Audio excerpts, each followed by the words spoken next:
जिस प्रेम में हिंसा हो वो प्रेम कभी हो नहीं सकता, क्योंकि प्रेम अहिंसक होता है। प्रेम दुख से परे होता है, प्रेम सदैव सुखमय होता है, और जो दुखमय होता है प्रेम की कमी है। तो शीश देने का मतलब है हमारा सबसे मूर्धन्य स्थान कौन सा है? जिसमें घमंड चूर चूर करके भरा हुआ है, और इसलिए हम मैं और तू की बात करते हैं। तो इसी बात को समझाने के लिए कबीरदास जी ने समझाया, अगर ये शीश दई ले जाए समझना है ना, तो पहले मैं था, हरि नाही, अब हरि है, मैं नहीं। मतलब मैं और तू दो निकल जाए और बस प्रेम ही बचा रहे, ये है शीश दई ले जाए। हम शीश रखते हैं, शीश रखते का मतलब भगवान हम प्रेम तो करते हैं, पर हमने आपको इतना प्रेम किया, आपने क्या किया? मतलब किसके लिए? बोले मेरे लिए, मतलब मैं बचा हूं। ये शीश दिया आपने, मैं बचा हूं ना। हमारी मांगे खड़ी हुई हैं, भिकमंगापन खड़ा हुआ है, हमारे कष्ट खड़े हुए हैं, शिकायतें खड़ी हुई हैं। कल ही तो आपने देखा ना, जिन्हें है इश्क वे सादिक कहां फरियाद करते हैं। लबों पे नोरे खामोशी, दिलों में याद करते हैं। जिन्हें है इश्क वे सादिक कहां फरियाद करते हैं। उनके जीवन में फरियाद शब्द ही नहीं होता, क्योंकि इश्क में शिकवे शिकायतों की जगह होती नहीं। इश्क में शिकवे शिकायतों की जगह होती नहीं। इश्क में इश्क से बढ़कर कोई वजह होती नहीं। हम तो शिकायतों का पिटारा लेके बैठे हैं, प्यार भी करते हैं, शिकायतें भी करते हैं। कैसा प्यार है यार तुम्हारा? प्रेम शब्द तो जाना नहीं, और प्रेम के तत्व की बातें करते हो तुम। ये देखिए स्वामिनी जी, राधा जी कह रही हैं कि प्रभु आप कहीं जा रहे हो ना, उससे मुझे कोई तकलीफ नहीं है, पर बंदा परवर कभी इस तरफ भी तो आया करो। मतलब राधा जी जानती हैं कि ये चंद्रावली जी के यहां जाएंगे, ये ललिता जी के यहां जाएंगे, ये विशाखा जी के यहां जाएंगे, फिर भी ये प्रेम का उलान है। तो प्रेम का जो क्रोध भी होता है ना, वो क्रोध कभी रसाभास नहीं करता। रसाभास, जिस बात से प्रेम खत्म हो जाए या प्रेम सूख जाए, ऐसी बात करना उसे रसाभास कहते हैं।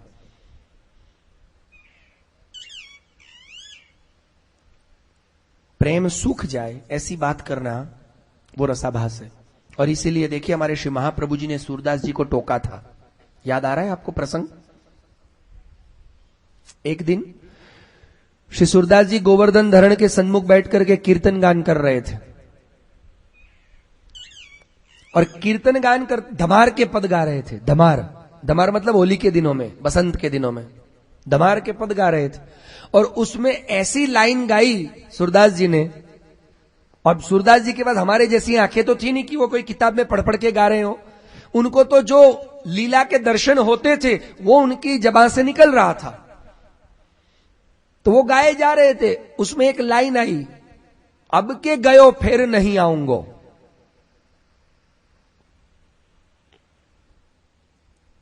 अब के गयो फिर नहीं आऊंगो। और तुरंत श्री महाप्रभु जी कहते हैं, हे सूरदास क्या गा रहे हो तुम?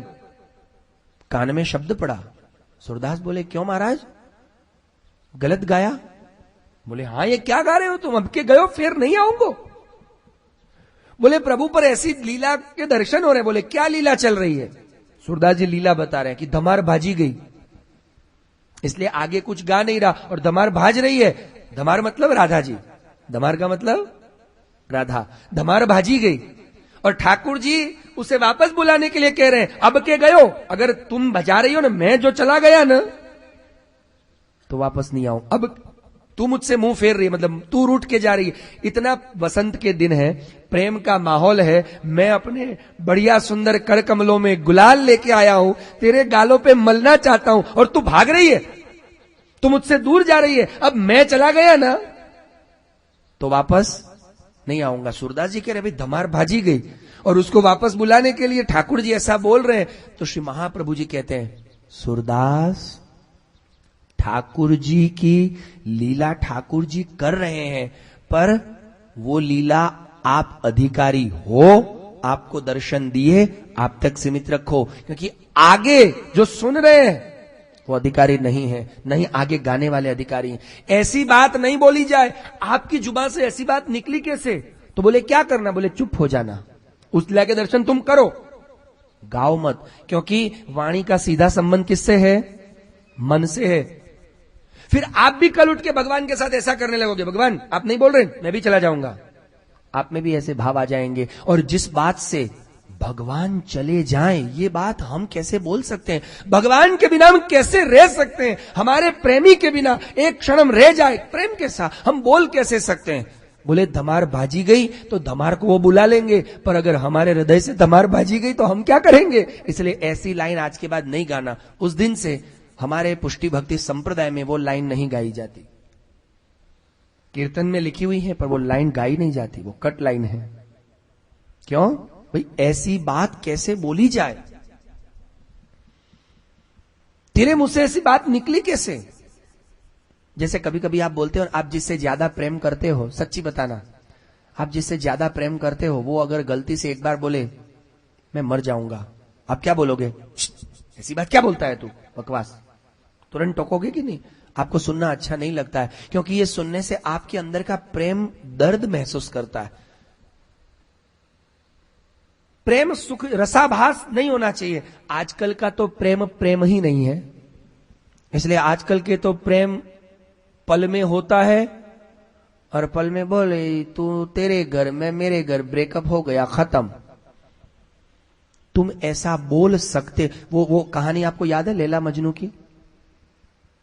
मजनू के नहीं, हीर रांझे की है। रांझे को एक अपराध की सजा मिली और बादशाह ने क्या सजा दी कि ऐसी सजा दो पूरे गांव के सब लोग इकट्ठे होकर इसको पत्थर मारेंगे। क्या करेंगे? पत्थर मारेंगे। और जो नहीं मारेगा, जो पत्थर नहीं मारेगा, तो उसके बदले में उस रांझे की गर्दन काट दी जाएगी और जिसने पत्थर नहीं मारा उसको भी दंड मिलेगा। अब ये हीर सोचती है कि मैं अपने रांझे को मारूं तो मारूं कैसे? मेरे मन में उसको मारने का भाव उठे ही कैसे? हाथ कैसे उठ सकता है? प्रेम तो ये है, देखो प्रेम, वो शीस दई लई जाए मतलब क्या? हम रहे ही नहीं, प्रेम के अलावा कुछ नहीं रहा। और पूरा गांव पत्थर मारता है और वो मस्ती से हंसता हुआ हंस रहा है। यहां लग रही है पत्थर पर, इसकी खोपड़े से हिल भी नहीं रही, खून निकल रहा है, वो हंस रहा है, कायदे मस्ती से खड़ा है। कितना पूरा शरीर लहूलुहान हो गया, उसको दर्द भी नहीं हो रहा है, न रो रहा है, वो मस्ती से खड़ा है। अंतिम बारी हीर की आई, हीर लास्ट में खड़ी है। उसको देख के इसकी आंखों में रोशनी आ गई, खुशी की। हाँ, अरे मेरी हीर मुझे देखने आई है। पर हीर की आंखें झुकी हुई हैं। तो राजा कहता है तू देख क्यों नहीं रही है? हीर ने क्या करा था, ये जो फूल होते हैं ना, फूल, गेंदे के फूल नहीं होते, गेंदे के फूल को तोड़ तोड़ के उसकी पत्तियों का एक बॉल बनाया। पत्तियों का एक पतले धागे में सारी पत्तियां ऐसे लपेट दी। बोले मारने को कहा है ना पत्थर, मैं फूल का पत्थर मारूंगी, न रांझे को लगेगा और मेरा नियम भी जो मिला है वो मैं नियम भी निभा लूंगी। जैसे ही उसने फूल का वो बॉल उठा के ऐसे मारना चाहा और मारा ना, वो मारते ही रांझा गिर गया, उसका सर फट गया, खून निकलने लगा और वो मरने की कगार पर आ गया। हीर रोने लग गई कि इतने लोगों ने पत्थर मारे, तुझे कुछ नहीं हुआ, न दर्द हुआ, सिर्फ चोटें लगी, इतना कोई खून भी नहीं बहा, न तू रोया, और मेरे ये फूल मारने से तू रोया और मरने की कगार पर आ गया। राजा कहता है तू मुझे मार सकती है, ये विचार ही मुझसे सहन नहीं हुआ। तू मुझे मार सकती है? बोले मैंने तो फूल मारा। अरे फूल हो कि पत्ती हो, तेरा हाथ उठा कैसे मुझ पर, ये मुझसे, मतलब प्रेमी भी मार सकता है, ये मुझसे सहन नहीं हुआ और उसी आघात में मेरी मृत्यु हो रही है। मर गया वो राजा, मर गया। तू मुझे मार सकती है? प्रेम खत्म। ये रसाभास है, आप समझ रहे? रसाभास ये है। आज हमारे अंदर प्रेम है कहां? हम शीश तो देते ही नहीं है, हम फिर भी मौजूद हैं। हम कहां रहे? हमारा ना रहना वो प्रेम है। हमारा ना रहना वो प्रेम है। तो राधा जी जानती हैं, जानने के बावजूद कभी भगवान के प्रति उनके मन में कोई बुरी भावना आई? और हमारे मन में अगर हमने छोटी सी एक चीज देख ली कि हमारे गुरु गाली दे रहे हैं, हमने एक ऐसा कोई दृश्य देख लिया जो हमारे गुरु का हमने नहीं धारणा की थी और हमारे मन में उनके प्रति बुरी भावना तक आ गई। भगवान कहते हैं अंतवत्तु फलम तेषाम तद्भवति अल्पमेधसाम। वो अल्प मेधा वाले मूर्ख लोग नहीं जानते कि तुम जिसकी भी उपासना कर रहे थे वो शरीर तुमको फल नहीं दे रहा था, उस शरीर में रहा हुआ मैं ही। यजन्ते अविधि पूर्वकम, तुम मेरी ही पूजा कर रहे थे, पर आज तुमने तुम्हारे इतने सालों की पूजा को खत्म कर, तुम्हारी जितनी पूजा का पुण्य था वो शून्य हो गया।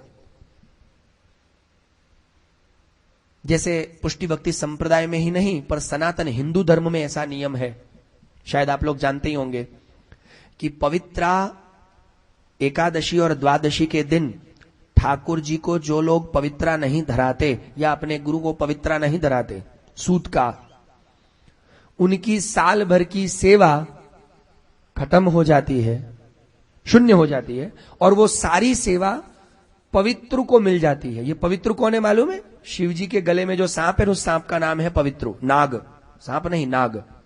शिव जी जो गले में धारण करते हैं ना, उस गले में धारण किए हुए नाग का नाम क्या है? पवित्रु। उस पवित्रु को प्राप्त हो जाती है और इसीलिए उसको उतनी, और इस हिंदुस्तान में कितने ऐसे लोग होंगे जो अपने भगवान को या अपने गुरु को पवित्रा नहीं धराते होंगे? बहुत लोग होंगे। उन सबकी इतनी इतनी इतनी भक्ति भी इतनी इकट्ठी हो गई उसको मिल जाए तभी तो वो गले में बैठा हुआ है, वरना इतना उच्च स्थान किसी को मिल सकता है? शिव जी के गले में बैठने का सौभाग्य किसकी मजाल है? अरे चरणों तक पहुंचना भी बड़ी दुर्लभ बात है, ये तो गले में चढ़ गया। पर ये कब चढ़ता है? ऐसे लोग जो कि अपनी पूरे साल भर की सेवा उसको दे देते थे। और कैसे देते हैं? ठाकुर जी या गुरु को पवित्रा न धरा के। तो जैसे ऐसा नियम है कि आप पवित्रा नहीं धराते हो तो आपकी पूरी साल भर की सेवा कैसी हो जाती है? शून्य, रिक्त, खत्म, खाली, पुण्य खत्म, डिब्बा खाली। ऐसे ही जैसे ही आपके मन में भगवान गुरु के प्रति दुर्भावना आई और आते ही आपका प्रेम, आपकी सालों की तपस्या भक्ति क्या हो गई? जैसे बेचारे विश्वामित्र की भक्ति देखो, 10,000 वर्ष तक तपश्चर्या करी विश्वामित्र ने, और विश्वामित्र ने करते ही जैसे मेनका आई 10,000 वर्षों की तपश्चर्या खत्म, सीधी खत्म। हमने तो 10,000 की भी नहीं है। तो भगवान कहते हैं कि तुम्हारी कैसी भक्ति, तुम्हारा कैसा प्यार यार, कि एक छोटी बात देख करके, एक छोटी सी चीज तुम्हारे सामने क्या आई और तुम्हारे मन में ऐसी दुर्भावना आई। मतलब तुम्हारा प्यार का धागा कच्चा था, तुम्हारी भक्ति कच्ची थी, पर तुम समझे नहीं कि तुम जिसकी भी भक्ति कर रहे थे उस रूप में था। पूजा कौन जा रहा? किसकी पूजा हो रही थी? यजन्ते अविधि पूर्वकम। भगवान गीता जी में कहते हैं यजन्ते अविधि पूर्वकम अंतवत्तु फलम तेषाम तद्भवति अल्पमेधसाम देवान देवयजो यान्ति मद्भक्ता यान्ति माम। वो मूर्ख लोग नहीं जानते हैं आखिरकार जो लोग कैसी भी स्थिति आए, कैसी भी परिस्थिति आए, पर अपने प्रभु अपने गुरु की भक्ति जो नहीं छोड़ते, अब ध्यान से समझना, पूर्ण श्रद्धा से, उसी प्यार से, उसी भावना से जो भक्ति करता है वो मदभक्ता यान्ति मामपि। अंत में मतलब अपने इस जन्म के अंतिम अवस्थान में वो किसे प्राप्त करता है? यान्ति माम अपि, वो आखिर करे संसार के खत्म होने के बाद किसके पास आता है? माम अपि। यान्ति, यान्ति मतलब आता है। कहां आता है? मेरे पास। अलग अलग देवताओं के पास घूमने के बाद भी वो मेरे पास आता है। कैसी भी स्थिति आ जाए, आप अपनी भक्ति मत छोड़िए, क्योंकि ये देवता लोग, ये गुरु जो भी आपको फल दे रहे हैं, आपके कहीं पैसे अटके हुए थे, आप गुरु के पास गए, गुरु ने बोला जा बेटा चिंता मत कर, आ जाएंगे, और आपके पैसे आ गए। इससे आपकी श्रद्धा बढ़ी।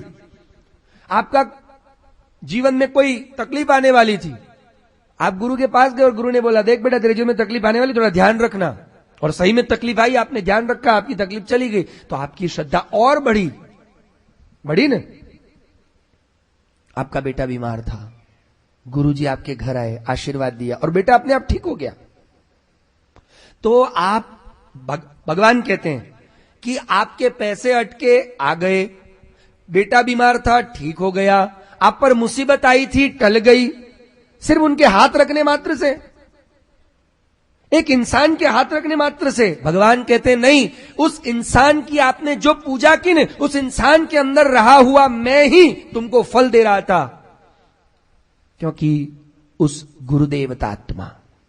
तो भगवान कहते हैं सतया श्रद्धया युक्त तस्याराधनमीयते लभते च ततः कामान मयैव विहितानि तानि। आपने अपनी कामनाओं की जो पूर्ति की न, जो भी आपकी कामना थी, आपके मन में जो जो कामनाएं थी कि भाई हमारा ये हो जाए, ये हो जाए, ये हो जाए, हमारा एक दुकान है, हमारी 10 दुकानें हो जाए, हमारा बच्चा ठीक हो जाए, हमारा पति ठीक हो जाए, हमारी पत्नी ठीक हो जाए, हमारे परिवार में सब ठीक हो जाए, हमको ये मिल जाए, जो भी कामनाएं आपकी फलीभूत हो रही थी, एक सामान्य गुरु के आशीर्वाद से मात्र, उनके बात करने मात्र से। तो भगवान कहते नहीं, वो फल कौन दे रहा था? मयैव विहितानि तानि। मैंने, आपने जो अविधि पूर्वक पूजा की, मतलब उस गुरु की पूजा की, वो पूजा मुझ तक पहुंची, और वो पूजा का फल मैंने उसको दिया, उसने आपको दिया। पर एक्चुअली फल किसने दिया? मैंने। पर जिस वक्त आप ये कर्म करते हो और आपका सारा भक्ति फल खत्म हो जाता है, और इसीलिए जन्म मरण विद्या संपत्ति स्त्री, इन सब चीजों की चिंता करे बिना, क्योंकि ये कोई भी आपके हाथ में नहीं है, वो सब मेरे हाथ में है। आपने सोचा कि भाई गंगा जी में जाके, हमने कहा ना कि वो मोक्ष मिल जाए, पर गंगा भी मोक्ष क्यों देती है? आज भागवत जी आपको पूछ रही है। चलिए मैं आपको एक चीज पूछना चाहता हूं। यहां बैठा हुआ हर एक इंसान जानता है, जानते हैं ना आप लोग, कि गंगा जी के किनारे पर मरने से या गंगा जी में मरने से क्या मिलता है? खाना खाया है कि नहीं? तो आवाज क्यों नहीं आ रही? क्या मिलता है? तो अब ये बताइए कि गंगा जी में मरने से या गंगा जी के किनारे मरने से मोक्ष क्यों मिलता है? नहीं, गंगा जी मोक्ष क्यों देती है भाई?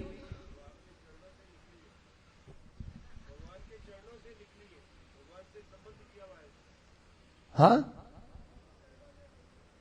दोनों के जवाब एक ही हैं। बात यह है, श्री महाप्रभु जी यही कहते हैं, क्योंकि गंगा ने भी भगवद चरणों की उपासना की है। तो सिर्फ भगवान के चरणों की उपासना करने वाली, चरणों के प्रक्षालन से निकलने वाली चरणोदकी गंगा में इतना सामर्थ्य आ गया कि आपको मुक्ति दे, तो उस चरणों की आप सीधी उपासना करोगे तो यार फिर आपकी दुनिया में कहां आप गंगा जैसे नहीं बन जाओगे? जो चरणों की उपासना करती है वो मुक्ति देती है, तो उन्हीं चरणों को आप पकड़ लो। तो यार इतनी कॉमन सेंस क्यों नहीं आती कि उसी प्रभु के हम चरण पकड़ ले? हम उन प्रभु के चरण नहीं पकड़ते? ये हमको कवि बता रहे हैं कि आप, इसलिए जनकराज विदेह कह रहे हैं कि दुर्लभो मानुषो देहो, ये मनुष्य दुर्लभ है। फिर से आपको ये चाहे सुंदर चाहे कुरूप जैसा भी शरीर मिला हो, ताकत वाला गोरा काला जैसा भी मिला हो, सुंदर गंदा अच्छा बुरा जैसा भी मिला, ये शरीर फिर से नहीं मिलने वाला। तो यार इस दुनिया में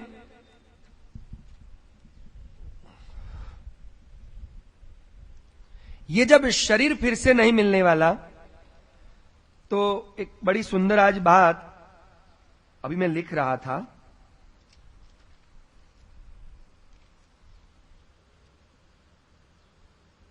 अभी वो शायरी में भूल गया हूं, बड़ी सुंदर है कि जिंदगी में फिर से ये मौका मिले न मिले, ये शरीर तो वैसे भी मिलना असंभव है। दुर्लभो मानुषो देहो देहिनाम क्षणभंगुरः। ये क्षणभंगुर देह है, मतलब कब खत्म हो जाए उसकी भी कोई गारंटी नहीं। और वैसे तो दिन ब दिन खत्म ही होता जा रहा है ना। आप प्रैक्टिकल एग्जांपल ले लीजिए, आप 25 साल पहले कितने हट्टे कट्टे थे और अभी? पहले आप पालथी मार के बैठ सकते थे, अभी 25 साल पहले की घटना ले लीजिए और 25 साल में देखिए नष्ट तो हो ही गया ना। पहले आंखों की रोशनी कितनी मजबूत थी और अब चश्मा लगा के भी सही नहीं दिखता। शरीर तो धीरे धीरे नष्टता की ओर ही जा रहा है, क्षणभंगुर तो है ही, क्षण क्षण नष्ट हो रहा है और एक दिन कब एकदम खत्म हो जाए मालूम नहीं। तो यार इस दुनिया में आए हो, या हंस के गुजार लो, 4 दिन तो है, हंस के गुजार लो या जी के गुजार लो। तो भगवान कहते हैं दुश्मनी क्यों मोल लेते हो सबसे? प्रेम नहीं कर सकते कोई बात नहीं, दुश्मन क्यों बनाते हो संसार को हंसते हंसते। और ये आज हरि नाम के दूसरे योगेश्वर बताएंगे, इसलिए उस वक्त अपन चर्चा करेंगे। अभी मैं फिर से वो प्रसंग खींच ही नहीं रहा, नहीं तो फिर बह जाऊंगा। तो देहिनाम क्षणभंगुरः तत्रापि दुर्लभम मन्ये। देखिए, एक तो मनुष्य का शरीर मिलना दुर्लभ, उस मनुष्य शरीर में भी किसी भगवदीय के घर में जन्म लेना या अच्छा शरीर मिलना दुर्लभ। और अगर ऐसा शरीर सुंदर मिल भी जाए तो तत्रापि दुर्लभम मन्ये वैकुंठ प्रिय दर्शनम। किसका दर्शन दुर्लभ है? वैकुंठ प्रिय मतलब भगवान के भक्तों का दर्शन। वैकुंठ प्रिय, वैकुंठ प्रिय मतलब भगवान नहीं, वैकुंठ मतलब भगवान, भगवान का एक नाम है वैकुंठ। तो वैकुंठ जिनको प्रिय है ऐसे, ये संस्कृत का समास है, वैकुंठ जिनको प्रिय है ऐसे वैकुंठ प्रिय मतलब भगवान के प्यारे भक्त, उनका दर्शन दुर्लभ है। और उनका दर्शन हो जाए तो उनके साथ क्या करना? उनका दर्शन हो जाए तो क्या करना? जो मैंने कल बताया, हम आज गुरु को क्या समझते हैं और गुरु से हम क्या चाहते हैं? हमने गुरु को क्या समझ रखा है? भाई हमारे घर पधरावनी करो, बच्चे की शादी में आशीर्वाद दो, हमारी बीमारी है तो दोरा धागा बांध दो, हमको संध्या का जल दे दो, माथे पे टपला मार दो, ये सब काम है। अरे वैकुंठ प्रिय, कोई सदगुरु मिल गया, वैकुंठ प्रिय मतलब भगवान को जो प्रिय है। भगवान को कौन प्रिय है? सदगुरु प्रिय है। ऐसे कोई सदगुरु मिल गए तो क्या करना? वो कहते हैं संसारेस्मिन् क्षणार्धोऽपि सत्संगस्यैव नृणाम्। एक घड़ी भर का सत्संग भी संसार में मुश्किल है, और ऐसे वैकुंठ प्रिय भगवदीय या भगवद भक्त सदगुरु मिल जाए तो क्या करना उनके पास बैठ करके? हम क्या करते हैं? दिल पे हाथ रख के बताना, अगर गुरु के पास जाते हो आप क्या करते हो? संसार की बात है, हाँ, वही भिखमंगापन। गुरु के पास जाके हम क्या करते हैं? गुरु जी आशीर्वाद दो, आशीर्वाद दो साहब, हैं? कृपा करो। क्या कृपा करे? गुरु बोले कृपा कर तो दी। हम गुरु के पास जाके क्या करते? गुरु जी कृपा करो, करते ना? गुरु जी बोलते कृपा कर तो दी। अगर कृपा नहीं करी होती तुझे यहां आने का मन थोड़ी होता, डिस्को में जाने का मन होता, जिम में जाने का मन होता, शराब घर में जाने का मन होता, किसी की शादी में जाने का मन होता है, जुआ खेलने का मन होता। ये मन थोड़ी ना होता यहां आऊं और गुरु के पास जाकर के 2 शब्द पूछूं। गुरु की जरूरत क्या है? तो वो बता रहे हैं, जो नारद जी आए हैं, क्यों आए हैं? क्यों आए हैं नारद जी? कृष्णोपासन लालसा। और कैसे उपासना करनी?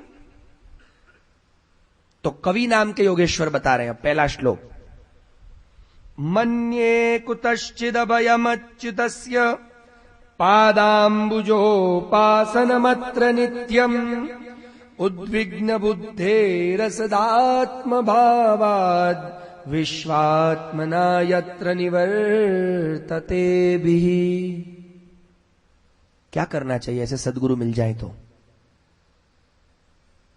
सबसे पहले उनसे विनय विवेक पूर्वक परीक्षा की जाए, प्रश्न पूछा जाए।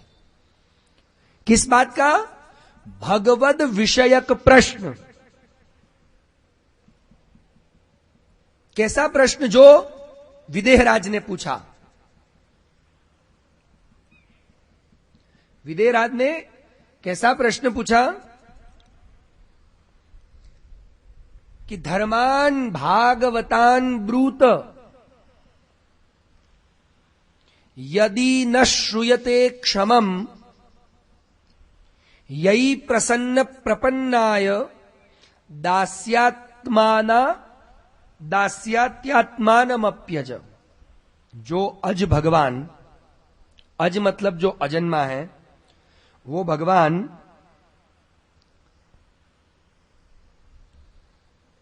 क्या पूछना चाहिए सदगुरु मिल जाए तो? पहला प्रश्न पूछा, धर्मान भागवतान ब्रूत। भागवत धर्म। और भागवत धर्म किसे कहते हैं? तो भागवत धर्म कहते हैं कि जिन धर्मों से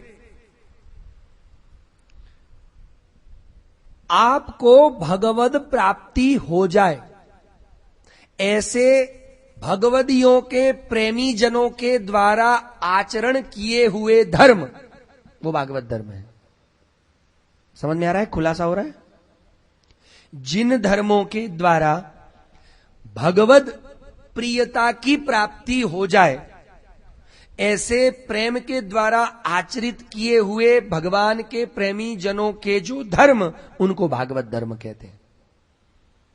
पहला प्रश्न पूछा, भागवतान धर्मान ब्रूत यदि न श्रूयते क्षमम। कितनी दीनता है। और हम, गुरुजी बताइए ना। नहीं बताना है, ठीक है, कोई बात नहीं। मतलब हमको कोई मतलब नहीं है। या तो हम दूसरों के पास जाके गुरु की शिकायत करेंगे, ये गुरुजी को 10 बार पूछते हैं, बताते ही नहीं है। पता नहीं, अकड़ू हैं, अकड़ते ज्यादा हैं गुरुजी। जब भी पूछते हैं दूसरों को बताते, हमको नहीं बताते। पता नहीं ऐसा कोई, हम इतने तो मूर्ख तो नहीं है। मतलब हम हैं, वो हमारा हम मौजूद होता है,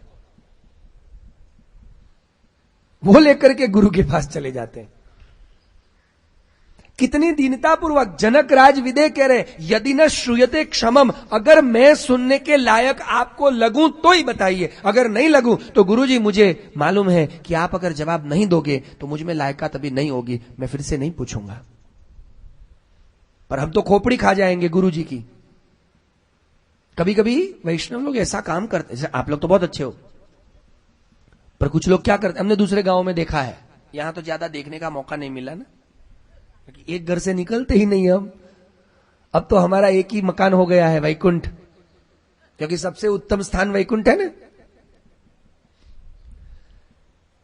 पर एक जगह मुझे याद है, एक जगह हम एक गुरुजी के साथ गए थे, एक आचार्य जी के।